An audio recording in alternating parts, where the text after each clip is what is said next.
Welcome back, folks, to the Get a Grip on Life podcast. On today's show, I have Danny Collins, entrepreneur, speaker, coach, and father.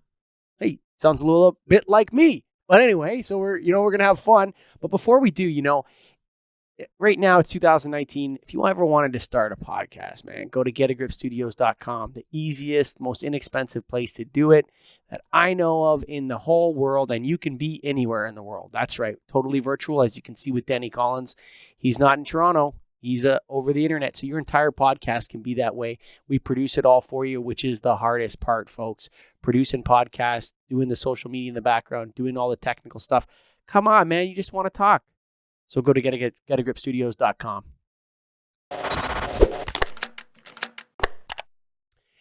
Yo, Danny Collins, what's up, man? Hey, what's going on? Ooh, where are you, man? I am in Tampa, Florida. Ooh, it's freezing cold outside here. What's the weather like there? Right now, it's probably in the mid 50s. Ooh, that's cold for you, I guess, eh? Cold for Florida. It gets below 60 degrees, and it's throw the jackets on. Yeah, there you go. So you got entrepreneur, speaker, coach, and father. Where do you want to start? Yes. Well, I'll start with the most challenging, and I would say, of all of those, and that would be the father. So I would agree with that 100%, Danny, that one of the things about being a father for me, I have 4 kids. So yeah, so when I had little kids, man, they were my best buddies. It was so easy. Now I have teenagers. And the more kids I have, the longer I'm married and the older they get, the more humble I've become in terms of my role in their life and how it is that, it's very humbling to be a father. I don't know if it's any different in 2019. I feel like it is. But yeah, man, tell me a little bit about fatherhood for you. Well, so I'm not quite to the teen years yet. My oldest is 11 and still my best friend, though. So I don't necessarily see that changing with him. Maybe my daughter, the girls are different. But we're going through different, you go through different struggles and different things that every parent, I think, goes through. And you see things at different stages. I think one of the things that I'm going through right now is where, I have the oldest is 4 years older than the youngest. And so now the youngest is being exposed to certain tendencies or certain behaviors or certain things that 11-year-olds are learning in middle school that now a second grader is hearing about. That when the 11-year-old was 7, he wasn't hearing those things because he wasn't around middle school age children. So I'm noticing that it almost feels like my youngest is growing up a little bit faster. That makes sense. Totally. I got 6 years between mine. So, yeah, so they're pretty tight. It's a tight 4-pack. But it's interesting that you're talking about the youngest. As parents, especially people that aren't parents, you ever heard the line like, some kid does something, they say, well, where were the parents at? You ever hear that line? Right? Yes, sir. Yes. And I was part of that pack before I had kids. But now that I have kids, I see that as your kids get older, you actually have less and less influence on them simply because you spend so little time with them. By the time that kid is in high school, they got their friends, they got their video games, they got their phone, maybe they have a part-time job, maybe they're playing hockey.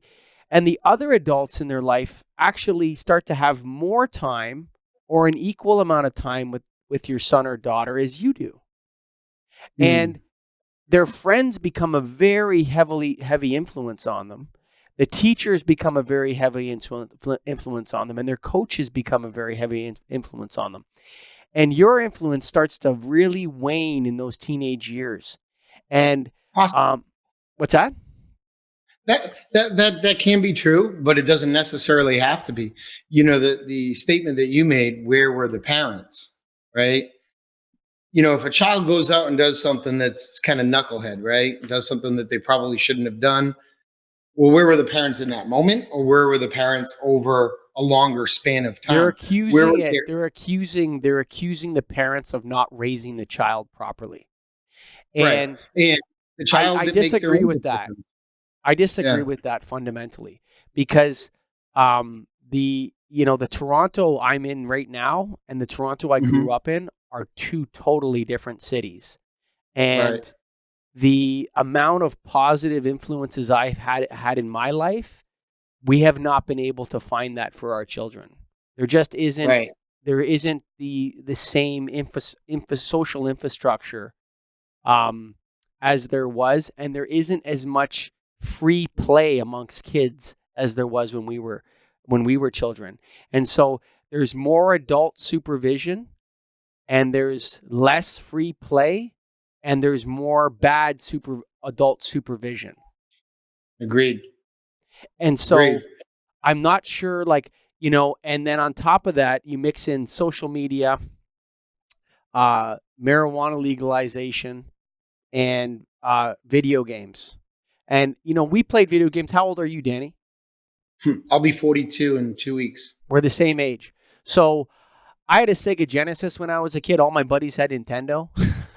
Yeah, that's what I had. The original Nintendo. Right. But you think about it, like probably the smartest people in America, they don't build, maybe they do build rockets to the moon or whatever, but most of them make video games and social media, right? And Mhm. they make it as addictive as possible, and they call it engagement. And so we're in a different world now, and I'm not so sure that the idea of blaming parents, Danny, and you're not there yet. Your kids are young, and there's boys have a higher proclivity to be addicted to video games. Girls have a higher proclivity to become addicted to social media. But we're definitely seeing the effects of it, and it's a very difficult time to be a parent right now in Toronto. And I'm actually worried about this generation, especially in Canada with the marijuana legalization, combined with the social media, makes for a particularly difficult all the kids are stoned, man. All the kids have tried marijuana in grade 9. Not all, but I'm saying the vast majority have vaped, tried marijuana, and are spending, somewhere between 4 and 10 hours a day on video games or screens. That's something humans have never tried before, Danny. I agree. You're absolutely right. But to back to the response, I guess that parents, where with the parents, I think you have to take each individual situation as it is. You, you can't. Okay, so if one person has no parent at home, who's responsible for that? One, like, no parent at all, like their parents just gone all the time. Maybe they work 3 jobs, or maybe they're a crackhead and they're just never home, and they're out partying. So in a in I when I look at things, I try to take things, and I deal with this with my children, with people on an individual basis. For me, it is its own merits. Hmm. So, for example, if my child does something wrong, this is their natural response. Well, what about so and so? Sure. They'll say somebody else's. And my response always is, we're not focused on anybody else right now. You are 100% responsible for your own actions. Mm, Right. And so the children are, it's not the parents. Like, if my child goes out and murders somebody, well, I mean, I didn't tell him, hey, go kill somebody. Right. sure. And from one extreme to the next, and I just went through this morning. My oldest, since he was 3 years old, he wakes up in the morning. He if he doesn't bring lunch anymore, but when he brought lunch to school, he would pack his own lunch. He gets dressed, does his hair, brushes his teeth, eats his breakfast. He does it all on his own. I never tell him. He's just like that, responsible. My daughter, and at the same age that she is, he was doing the same thing. I'd follow her around. Miley, pick up your, get ready, get ready, get ready. And it's an individual. So we're Same all parents. responsible. Same parents. Same parents. So, and That I look at, I, with my own kids who I love, and I say, you're either going to Harvard or prison, but I'm going to do my, I'm going to do my best to influence, to be the best influence that I can. Right. So, you had mentioned coaches, and I'm extremely busy in my career Mhm. and in other things that I'm involved with, but I'm also their coach. Right. So you can kind of maybe see there's a little plaque behind me, and I have a bunch of other ones. I coach youth sports. I Mhm. make sure that I'm the one that's actively involved in influence, and not just my children, but other children. So for what I try to do is, I try to be, just because there's a lot of negative, and you did mention that, and that's true. That's the reality. That I was exposed to things like that as a child. Maybe not necessarily the inundation with social media and video games to the extent that it is today, but I was exposed to the partying, the drugs, the alcohol, all of those things at At a the very age of young age. 14? Yes, sir. See, that would have been when I grew up in Toronto, uh, you know, being involved with marijuana and alcohol at the age of 14 would have been an alarm bell that something was wrong with this kid. And the community would have been concerned, and things that's normal now in Toronto for kids in grade 9 to be using marijuana on a semi-regular basis, to be vaping, and to be drinking alcohol. Doesn't seem to be something of concern at all. So it's every kid. It's not every kid, but what I'm telling you is that when I went to high school, there was probably, by grade 11, there was probably some kids that had fallen into the, some bad behaviors that, I don't know what their outcomes were, but had fallen into a certain path towards, using drugs and, not paying attention in school and skipping class and all that sort of stuff by grade 11. That was me. Yeah. I mean, and I'm not saying people can't recover from that, but I'm saying that most people don't, actually. So, like, there is extraordinary cases, like, the statistics are not good for that behavior, right? So that doesn't mean that people can't overcome their problems and pull their pants up and say, geez, I had a bad run there and I'm going to turn it around now. But definitely we know that involvement with drugs at a young age statistically leads to addiction later on in life and leads to a lot of bad outcomes. Now, whether you're, which side of those statistics you end up on, that's where the individual comes in, I think. But we know that, significantly more teenagers, and I don't care what, since marijuana legalization in Canada, it is everywhere in the high schools, absolutely everywhere. And vaping is another problem, particularly because cigarettes only contain so much nicotine. You can blow your head off with a vape, dude. Like, those little pods have different amounts of nicotine in each pod. And these kids have no idea what they're doing. They think it's hilarious. But nicotine is a very powerfully addicting substance. And so we're in a new time. And people say, well, it's always been like this, and there's always been intergenerational conflict. I don't know, man. 7.4 hours a day, the average teenager spends on a screen. 7.4 hours a day. And then what do they sleep? 8 to 10 hours a day. So that means they're sleeping or they're on a screen for. So I have a question of your opinion based on that. We'll go back to the original statement. Where were the parents, right? So I see parents who allow their children to be on devices all the time, right? Yep. Last year, we had 2 5th graders, and they were on the safety patrol. I don't know if they have that in Toronto, but here in Florida, they do, where every year, those are like the best kids in the school. They're the ones who watch the younger kids. It was their last year in elementary school. And so we went to Washington, D.C. And we take a bus ride with the rest of the other parents, other children. Sure. And we were blown away. My girlfriend and I were blown away at watching how, our kids, same age, 5th grade, didn't even have their own phones. They did, but they could play them here or there, but they didn't have free reign and free access. And they still don't. They still don't. And as far as I'm concerned, they never will until they're the ones actually paying for them and they're out on their own. Be careful with that. That was our rule. Huh? Yeah. And guess what? My kids saved their damn money and they bought themselves devices. Yeah. I'm not kidding you, man. That's not a route, but that's not a perfect route. But finish the story about the bus.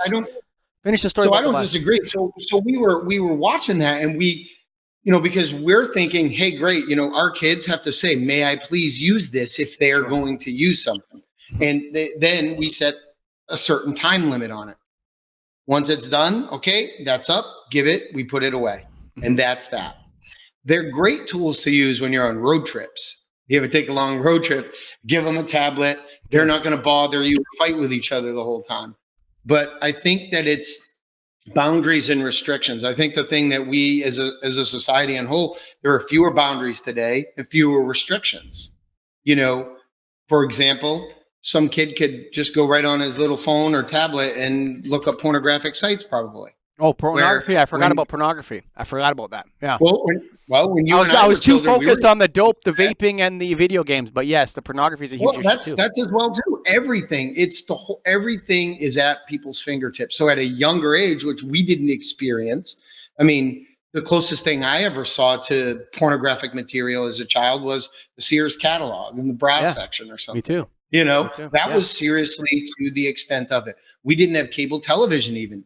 My mom didn't believe in it. She didn't want it. Well, really, we couldn't afford it either. And so uh, we weren't exposed.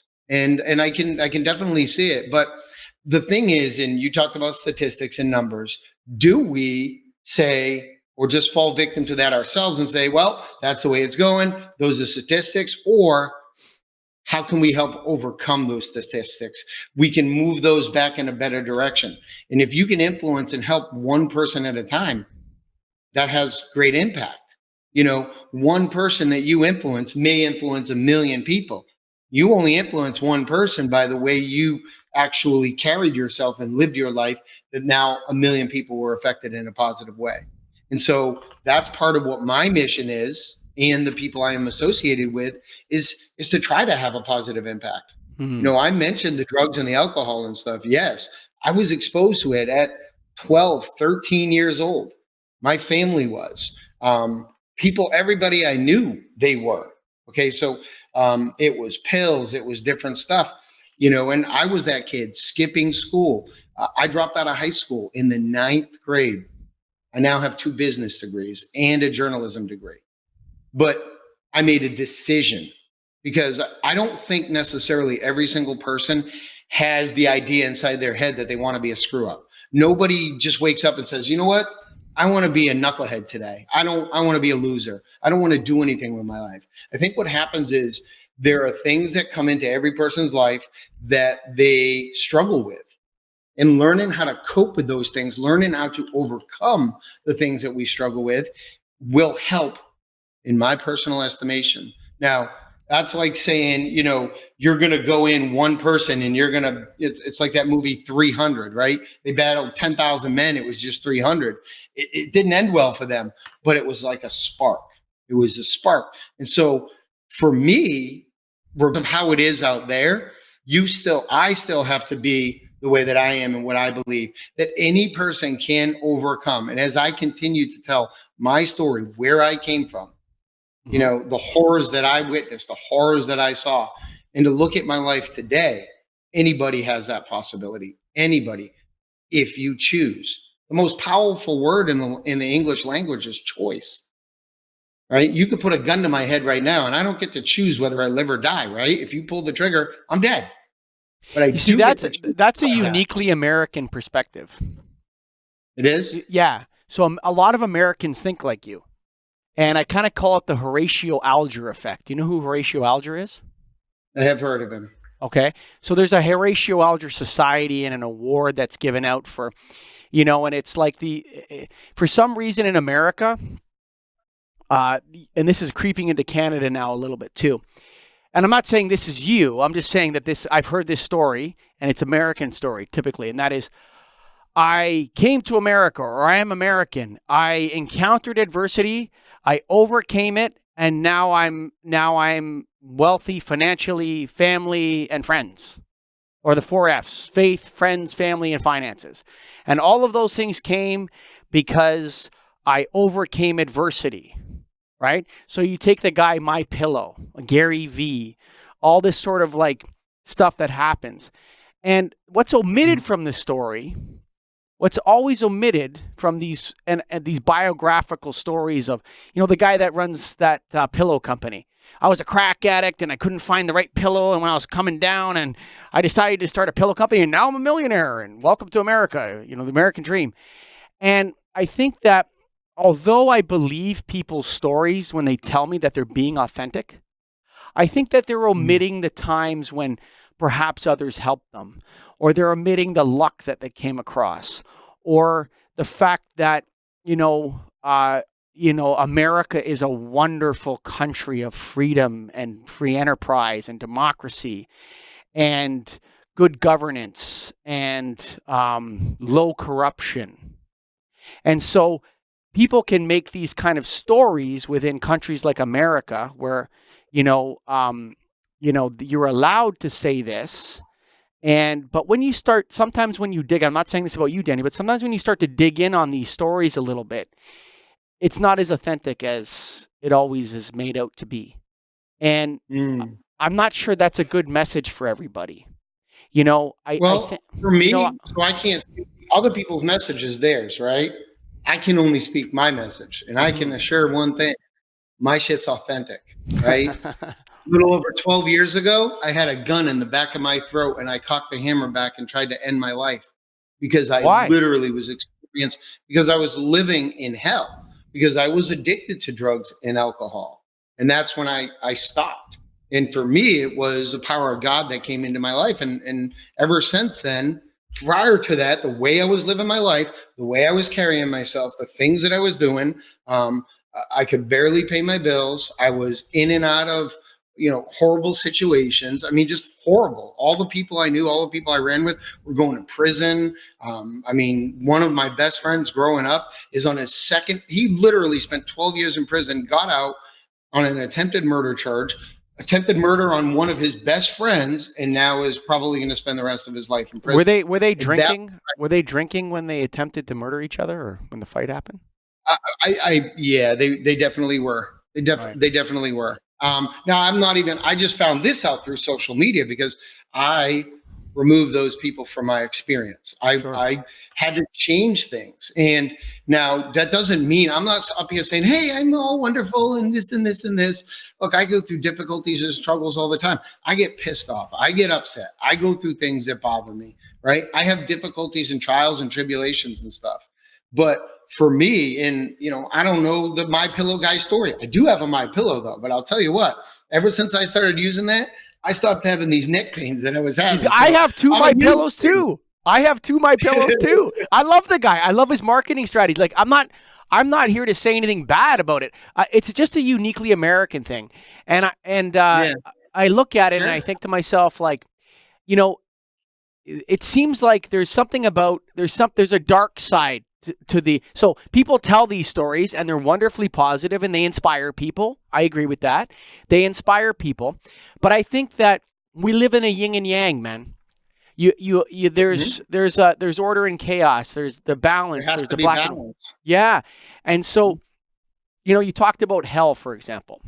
And so I'm a Christian and I believe in heaven and I believe in hell. I believe in God and I believe in Christ. But what's interesting is that I don't think hell is a place you go to when you die. I think it's a place you create on earth and you work towards. Exactly. 100%. And that's what I've done. I created my own living hell. And I was living in a virtual hell. And that was my experience. It was hell on earth. Now I'm living in heaven. It's a state of being. It's a mindset. I think at any given moment, you're either going to one or you're going to the other. Right. We're never staying in one place. We're either expanding or contracting, right? Like they say, the universe is expanding or it's contracting. Nothing ever stays still. That's why when we do get connected to God, that's how I do it. That's when you get still. Be still and know that I am God, right? So when I'm still, which is hard to do, it's not the natural way for the brain to be quiet, to quiet down. And that is the reason is we have to be able to overcome that. We have to seek source. And that's what I've learned over the years.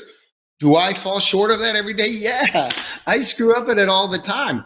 It's not perfect, but I continue to try to move in that direction. Do I start to fall back a little bit? Yeah, but the process and the way of being that I have that's been developed, like you said, it's other people. Other people say the same things. I have a lot of mentors in my life, good and bad. I was raised by a single mother, 5 of us raised by a single mother. My father left my house when I was 2 years old, left my mother, cheated on her, and went with someone else. He was in and out of my life. I haven't seen him since 1995. I have no issue with this. At 24 years old, I made the decision.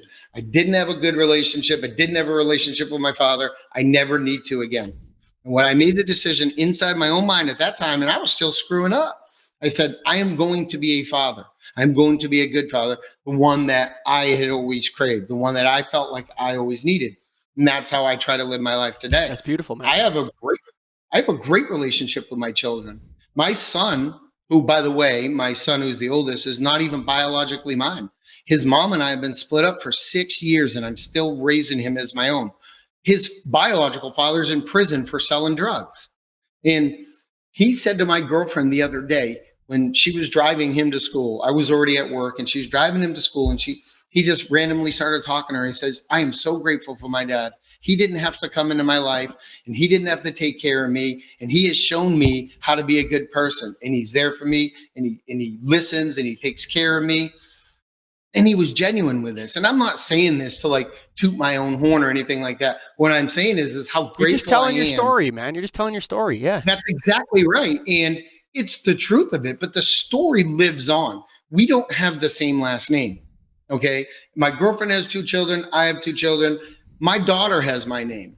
So one of my children have my last name. Okay. But I'm raising 4 kids. My son has someone else's last name, never married his mom. We could have changed it. Never did. We've been split up for 6 years. Yesterday, we had this conversation. My 2 kids, 7 and 11, walk in and they say, hey, when you die, your name dies with you. I was like, where do you guys come up with that? And they come up with this crazy stuff. And I'm like, what do you mean? Well, my daughter, she's like, I don't want to have kids. I'm going to adopt. I don't want to have babies. I don't want to give birth. I want to adopt. 7 years old. My son, he wants to have children, but he has a different last name.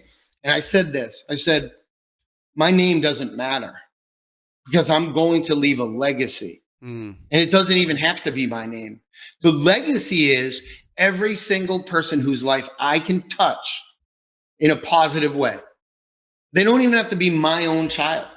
And that's not always easy. Sometimes I want to say, screw you, screw everyone. And I want to just go sit there and do my own thing and leave me the hell alone. Sure. But that's not the way that I know. And you're actually free to do that if you want. See, that's where the choice comes in. It.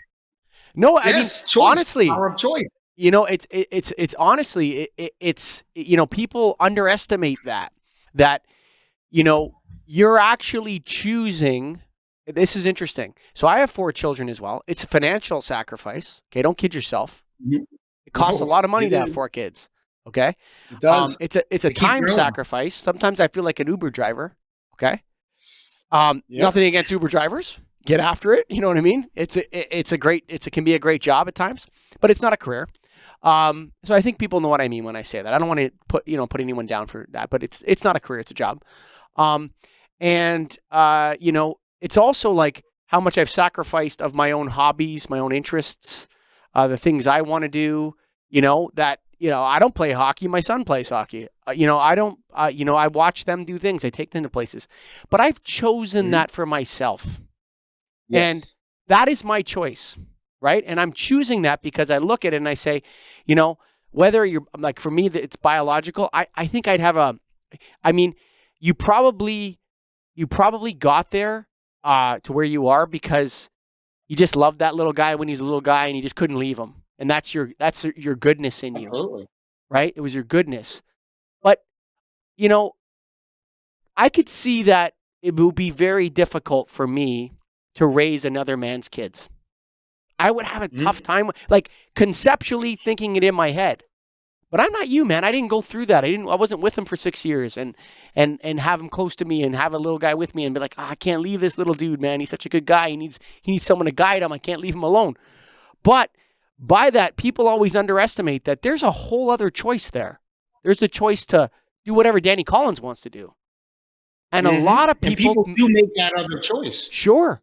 And that's not wrong to make that choice. That's their decision. However, our society allows it. Right. So society allows it and the individual allows it because that's what they see. Mm-hmm. That right? Maybe there's people out, and there are, that they never see a positive example of what a father should be. They never see a role model. So all they can go off of is what they see. Oh, this is what this is. Calling women names, insulting them, disrespecting them, looking at them like pieces of meat. That's not how I act. Now, when I was younger, sure. But I was smacked around by a mentor of mine who had a great marriage, a great relationship. And he taught me, you don't look at women like pieces of meat. They're human beings with feelings and emotions. And while they're still confusing, and I tell my son this all the time, get used to it because you're completely different the way that you're made up. You still have to show respect, whether you like it or not. And so I have to be that example. Otherwise, listen, I'll be dead in 6 months if I stop doing that. I will. Let me tell you a little anecdote about elephants. Okay. So that's so much better. Elephants are super interesting mammals. Okay. So what happened was elephants are often poached for their tusks, right? So there was this one park in Africa where, and the older the elephant male, the bigger his tusks are, right? So they grow into beautiful tusks, right? So what happened was all the male elephants in this region of Africa were shot and killed. Okay? And so there was only the matriarchs and their children. Okay? And so these elephants were living without male elephants. Now, they used to think that male elephants had no role in the raising of child elephants. They used to think, oh, well, the male inseminates the female and leaves and goes off and the bull takes off and he has no role in raising the children. But guess what happened? In that park, the male elephants that were teenagers, say, okay, they started killing all the rhinos. Like just going up to rhinos and crushing them, killing them for no reason, and flipping over cars and doing all sorts of like what teenage boys would do, right? The kind of stuff that teenage boys do, children, like humans. And so you know what they did? They took 2 bull elephants from another park and they moved them into that park. And the young male elephants stopped killing the rhinos and they stopped flipping over the cars and doing people visiting the park. And so the biologists were amazed by this because they're like, well, all we did was bring this male elephant here. What is he grabbing these little elephants and saying, hey, son, you can't be killing those rhinos, man. That's not cool. You can't do that. You can't flip that car over there, man. You got to take it easy, and that's not how we behave, right?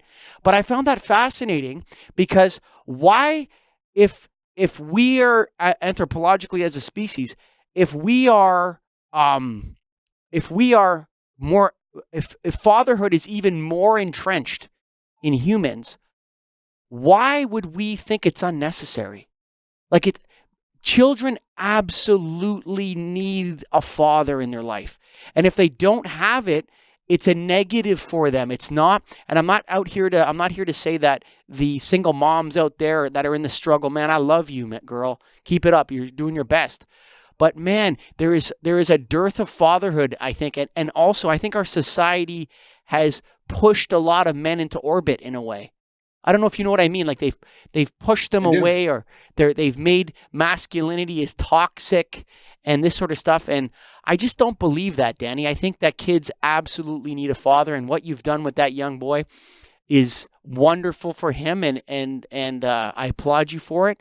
And I think that of your story, of all the things you've told me, that's the most inspirational part, man. Yeah, it's been when you said the difficult part, or you said, I don't know if I could do it, raise someone else's kid. Well, you get into a relationship with someone and he's an infant, right? So you're in a relationship and you start spending time. I work days, she worked nights. And so next thing you know, I'm literally like with him every night, just the two of us. So we developed a bond. It took a couple years, but all of a sudden I'm like, I love him. The difficult part wasn't that I couldn't raise another man's child. The difficult part was, if it didn't work out between her and I, would she take him from me? Ooh. So he stays with you. He 50-50. We split 50-50. Wow. So he's with me, we do like 5 on, 2 off, 5 on. but he comes with my daughter, just like, same schedule. He calls me dad. He knows the truth. He even said the other day, he said, I don't need the biological. He knows his name. He's seen pictures of him. He knows the story. Like, I'm never going to not tell him the truth. But I mean, things unfolded the way that they did. I love you. You're my son. And the love and the bond that I've developed has been more and more and more over time. And he's easier to love as well. Like, he listens. He is more responsible than most adults that I see. And people tell me at times, they're like, well, that's because of you, or you have, well, okay, I have an influence on it. But again, he makes the choice. He makes the choice. Now, he could choose to change that down the road. That's not going to stop me from being who I am and trying to influence him the way that I do. Right.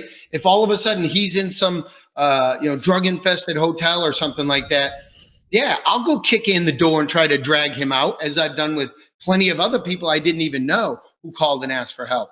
And I'm still going to try to be that positive light. Still going to be that positive light. I recently went on a trip with other guys, and maybe some people don't do things that they're supposed to if they're in a committed relationship, right? And I don't live like that. And so when I go into places or situations where a guys' night or guys go, I always go with the mindset of, they need to see what a respectful man is going to be when he is out and about, how he looks at other women if he's in a committed relationship, how he talks to them, how he treats other people. He doesn't look at them the way or do things that he shouldn't necessarily be doing. And, my mentor and I talk about this, and I'm like, I literally. Let me ask you this: are you when you're in that situation? So you're there. You're saying, I'm in a committed relationship. Now that could be a couple things. Okay, you could be going against your own instincts. Okay, so you weren't always like this. When you were younger, you were probably more impelled to chase tail, right, than you are now. Absolutely. Right. So that's probably a function of having lower testosterone. It's not that. It was because the testosterone isn't lower. It's just it's a mindset. Because believe me, I could. It's not that I wouldn't want to. It's that it's not the right way to be. Yeah, I think that's wonderful. What I'm saying to you is that comes in a maturation process that has both mental, spiritual, and physiological effects that happen to men. So as they grow older, so I'm 41. Yeah. So would it be fair to say then that someone who's 45 isn't going to go out cheat, whoring, and no. That's not what I'm saying. What I'm saying is that the ability to resist your instincts is broken up into three factors. There's a spiritual factor, there's the mental choice factor, and there's actually, I think it's four.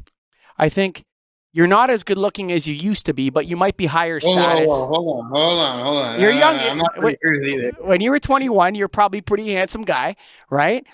And so you're not, and I'm talking about us men, all men that are in their 40s. I understand. I was just kidding with you. Yeah. So, so you're not as good looking as you used to be. So you're not getting as much female attention, and perhaps the attention you are getting is not as attractive as it once was.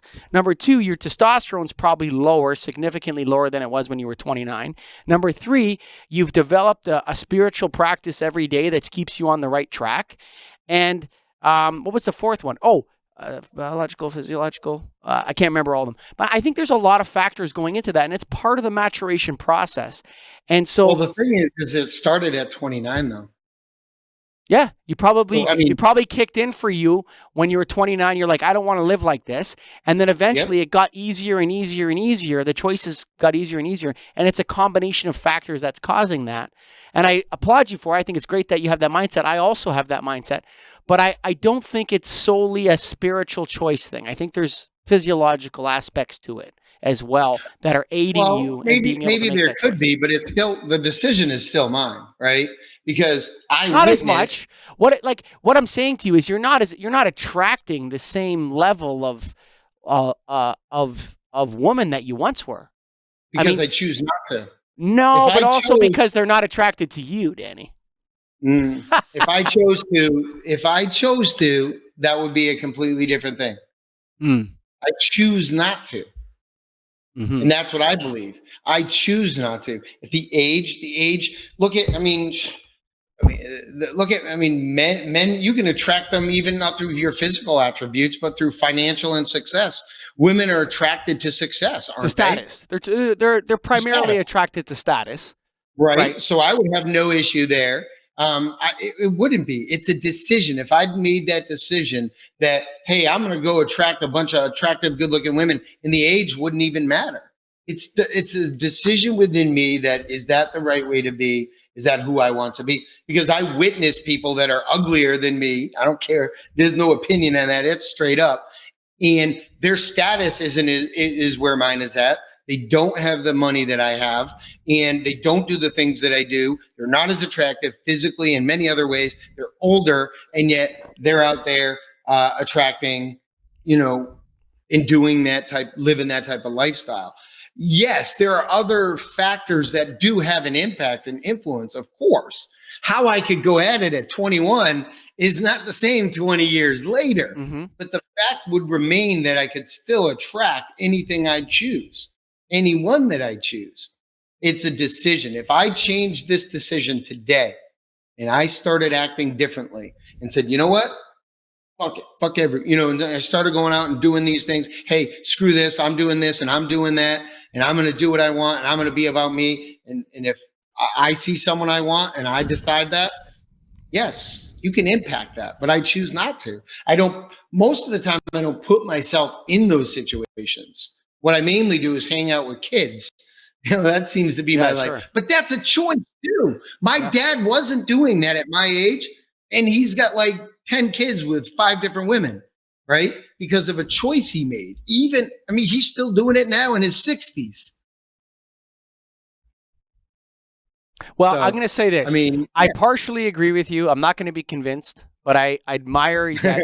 I admire your commit. Like, I'm not saying that I don't agree with the portion of it. Is that I just think that there's a certain element of it that is physiological that people underestimate and that they overestimate the power of choice.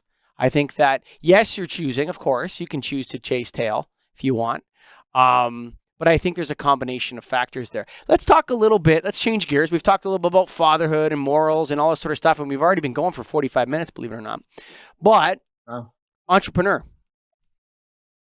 one of my favorite topics. So why? when you say, well, why is it one of my favorite topics? Because I think outside of athletics, okay, which I think is the most natural place to express your competitive instincts. Okay. So physical athletics and coaching athletics are the most natural way for someone who's highly competitive and highly driven to express that competitive element of their personality. I think second to that is entrepreneurship. I think that, entrepreneur people that, put themselves out there, borrow money, try to start a business, try to get after it, try to solve a problem, and you create value from nothing, create something from nothing, right? I think that the creativity involved in true entrepreneurship and the drive and the competitiveness of it and the acceptance of the rules of the game. So I don't cheat, I don't steal, I add value, I charge fairly, I'm creating something new. I think playing by the rules, maybe bending them here and there, but then that's such a wonderful contribution to our society. And so I love entrepreneurship and I love people's stories of entrepreneurship because America would be nothing without There's no America if there's no entrepreneurship. And so I really admire entrepreneurs. I'm an entrepreneur myself, and I love to talk to people about it. And I have a huge amount of respect for some of these people that can start big businesses that employ lots of people and create a lot of value. So tell me your story of entrepreneurship. That's what I love about it. It's funny because for me, it was ingrained in me from a child. But again, and going back to making the right decisions, it wasn't always the right way when I was younger. So, I mean, I got suspended from school for selling condoms in 7th grade Okay. because so my older sister went to the health department, got a bunch of them, and I knew other kids would buy them. So I'm like, hey, I'll start a business selling condoms. I got in trouble for that.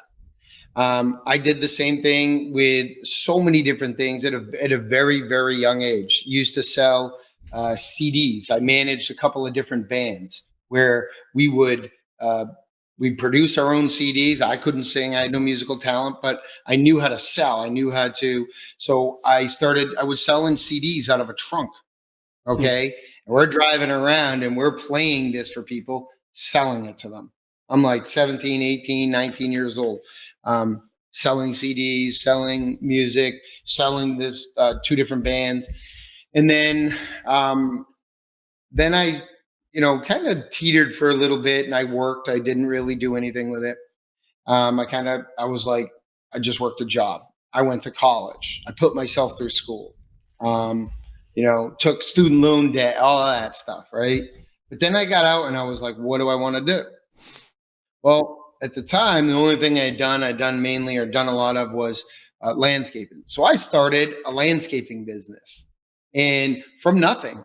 The next thing you know, I had half the county contracts, half the school contracts. I had, all these residentials and all this stuff. And I was making a lot of money doing that. And like you said, it came from nothing. These ideas of how we were going to save money by having a process and a system to get the jobs done more efficient. That's how my mind always worked.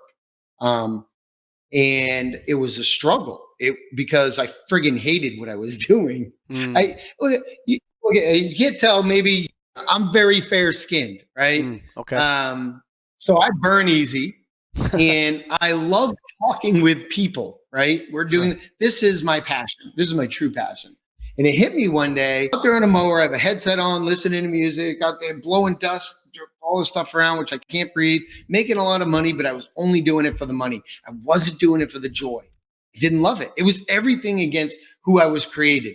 I wasn't well in the sun, right? I didn't do well in the sun, and I couldn't talk to anybody. I go all day and I couldn't talk to anybody because that's what I was doing.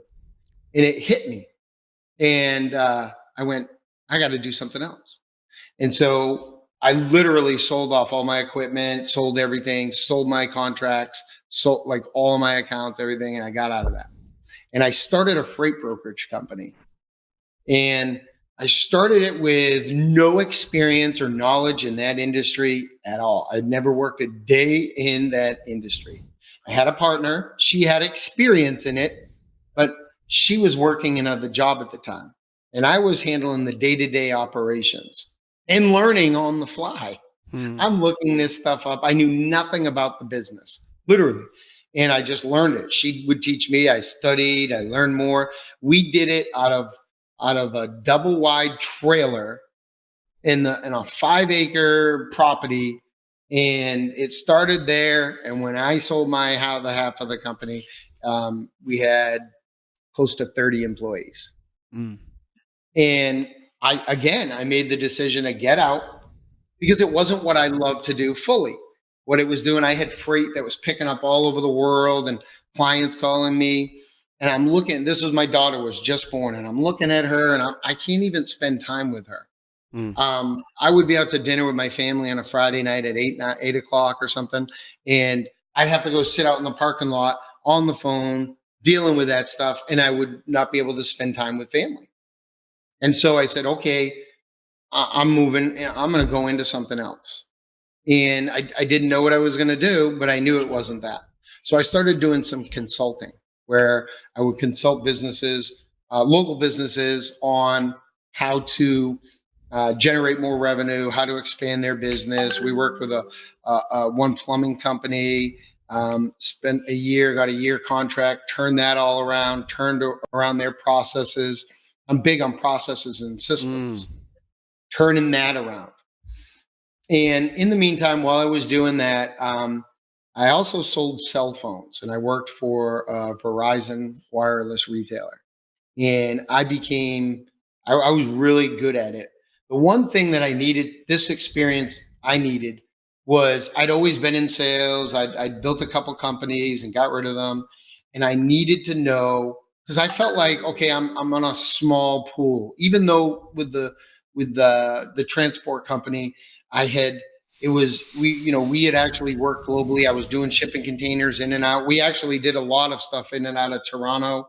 We started doing a lot of shipping and stuff with a lot of movies started being done in Toronto Sure. area. Yeah.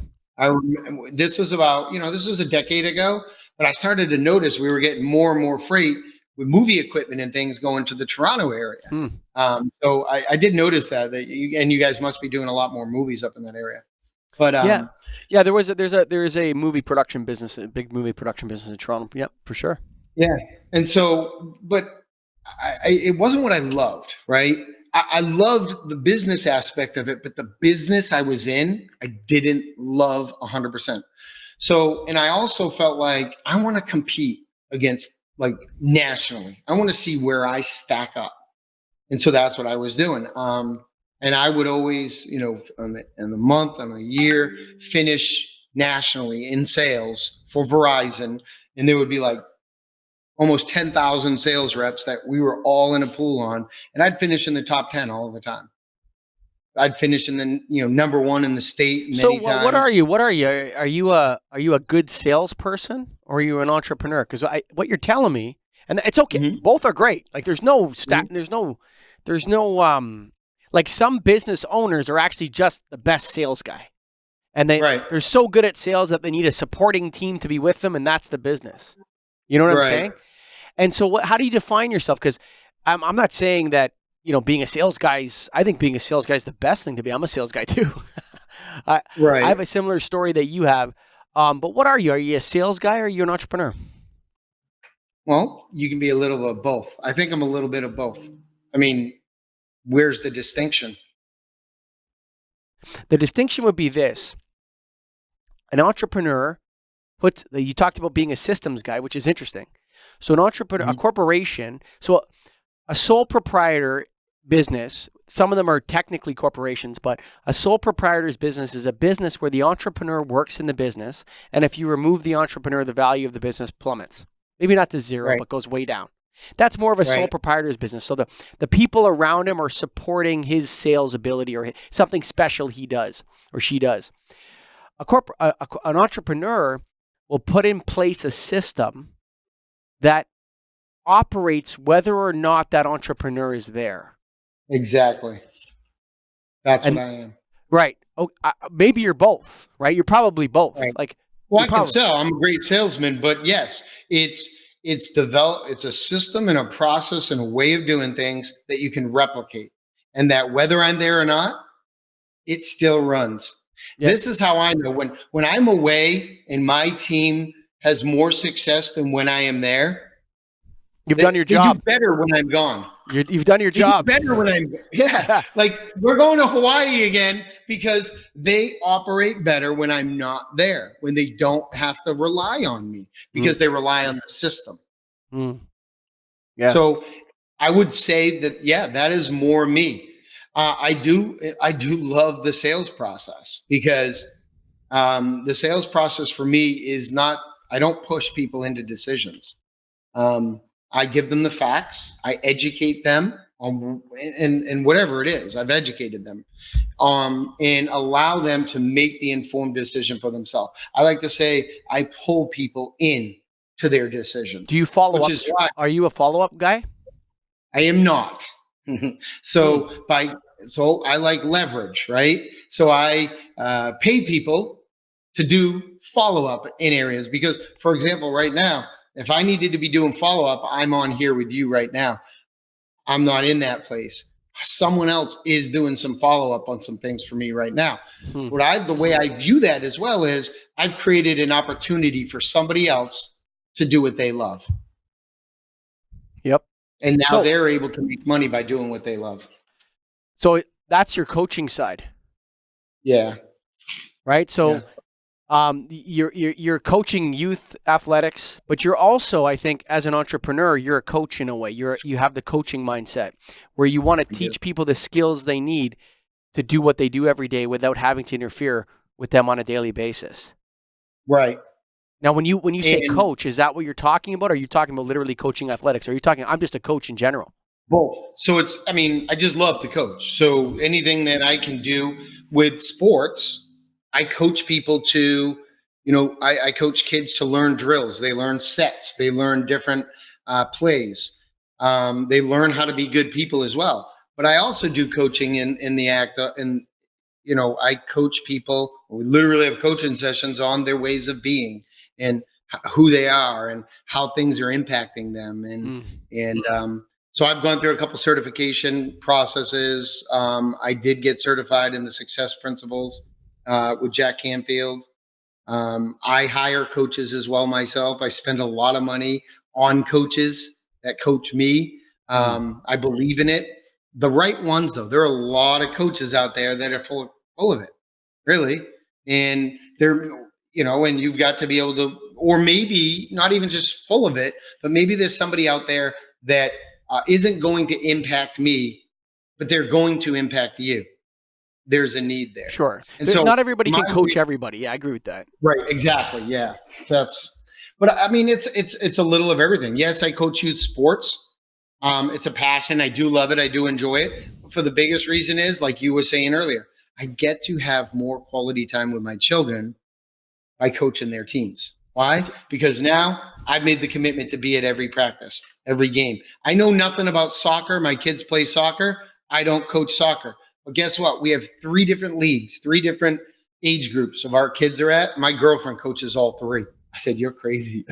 It's all 3.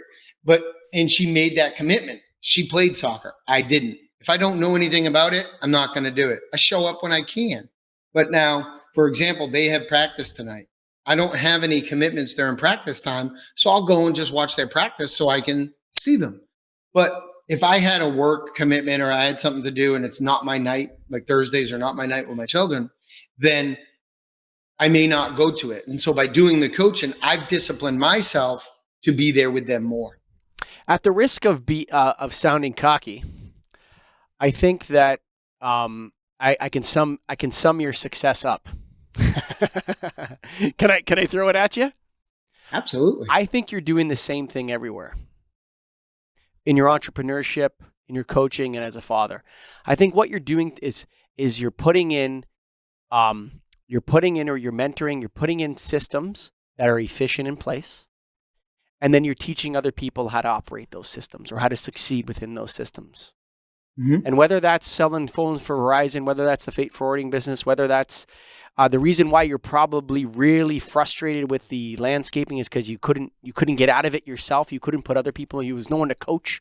There was no one to teach. There was no one to put in there that loved it. That some people love to sit on a tractor, listen to a podcast, and just be by themselves all day and operate a machine. That's what they want to do, right? And God. So I think part of it for you is you love the systems, you love the people, but you don't want to do their jobs. You want them to do their jobs, and you want to move on to the next exciting thing because there's a sense that you get bored. And my co-host on my lighting show, we always talk about this. It's like, why are we doing this now? It's like, we want a new challenge. We want to see if we can put these systems in place somewhere else. We want to see if we can create value somewhere else. And so entrepreneurship is like a path where the entrepreneur goes through and sets up these different things. Some of them fail, some of them succeed. But as he goes through, he gets better and better and better. Or she goes through, they get better and better and better at setting up these systems and coaching others.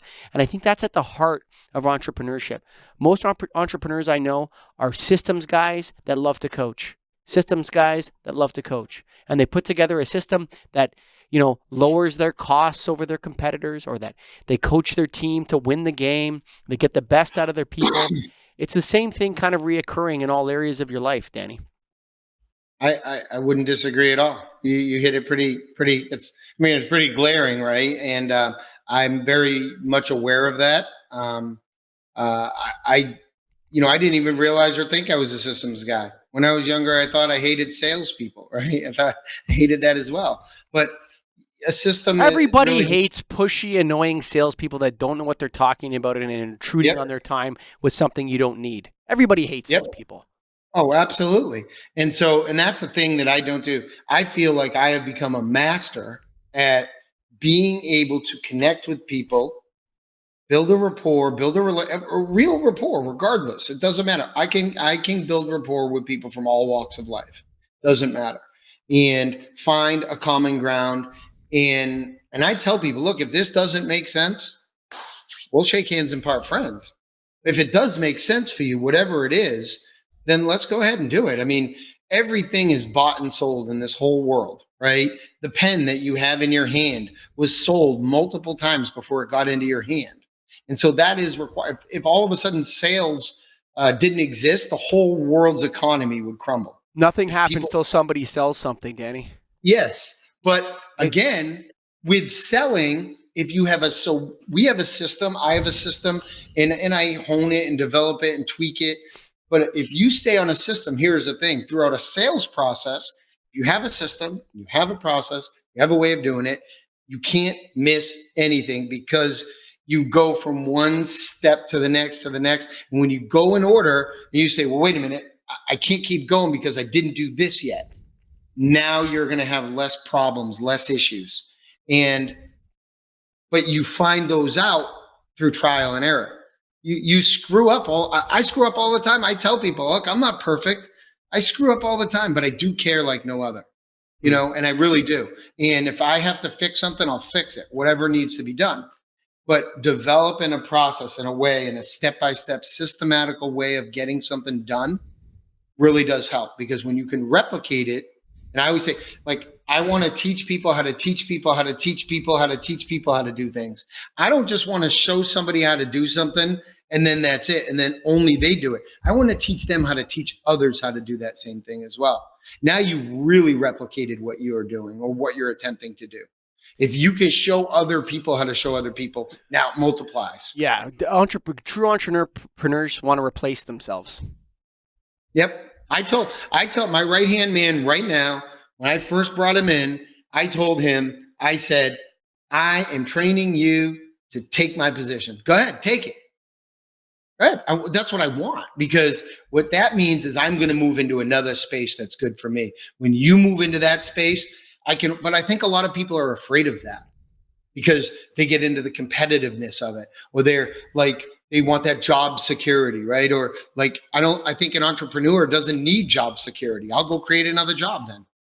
Yeah, it's interesting because a lot of people say, oh, it's too risky to be an entrepreneur. I think it's too risky to be an employee. I agree 100%. Yeah, it is. I feel more confident right now. I've started a couple businesses. I know how to start a business. But Danny, we've talked for over an hour. Here's what I'm going to say. Everything is bought and sold except Danny Collins' soul. Amen. I love it.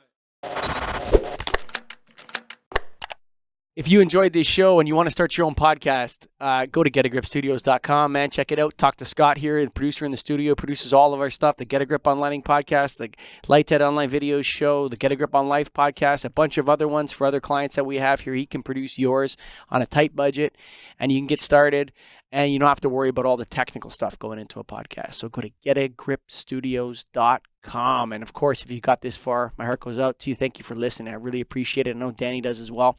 If you're mowing your lawn right now with that headset on, you think, Danny, I love mowing the lawn every day, man. This is nothing else I want to do except listen to the Get a Grip on Life podcast and work heavy equipment, man. We love you. We thank you for your time. All the best.